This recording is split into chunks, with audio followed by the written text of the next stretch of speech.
Kelinglar bugun sizlar bilan o'sha mashhur turkiyalik xonanda Bergenning hayoti haqida gaplashamiz. Asl ismi Belgin Sarilmish. U Turkiyaning Mersin shahrida tug'ilganida hali hech kim bu qizaloqning ismi butun bir xalqning dardiga aylanadi deb o'ylamagandi. U opera sahnasini orzu qilar va konservatoriyada esa skripka chalardi. Uning dunyosi musiqa va klassikadan iborat edi. Ammo oilaviy muammolar, kambag'allik uning hayotini shafqatsiz tomonga uloqtirdi. U tungi klublarda kuylay boshladi va o'ziga Bergen taxallusini tanladi va bu baxtsizlik ostonasidagi ilk qadamlari edi. Adanada u sobiq turmush o'rtog'i Halis bilan tanishdi.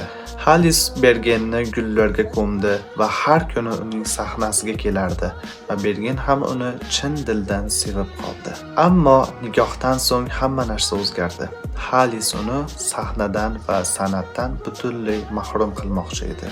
Halis Bergenni har kuni kaltaklardi, kamsitardi va Bergen ham bir necha marotaba qochishga urindi, ammo har safargisida Halis uni topib va tutib olardi. Bu sevgi emasdi, bu psixologik va jismoniy qamoqxona edi. 1982-yili 31-oktyabrda Bergen Izmirdagi sahnada kuylayotganida yollangan qotil uning yuziga kislota sepdi.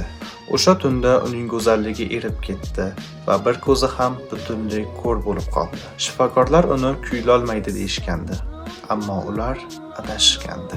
Bergen bir ko'zini sochlar bilan yashirgan holda sahnaga qaytdi va u endi g'amlar malikasi edi va uning har bir qo'shig'ida o'sha kislotaning og'rig'i bor edi.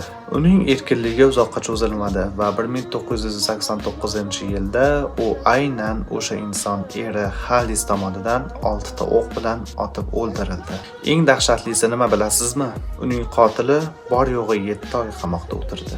Bugun Bergenning qabri Mersinda, ulkan qulflar va panjaralar ichida. Chunki qotili ham uni o'limidan keyin tinch qo'ymasligini va hattoki qabrini buzib tashlashni ham aytgan edi. Hattoki u o'z qotilidan tirikligida ham, o'lganidan keyin ham qo'rqib yashadi. Bergen bu shunchaki oddiy xonanda emas, u zulmga qarshi kuylagan va o'limidan keyin ham ko'plab ayollarni taqdirini o'zida aks etgan o'chmas ovozdir.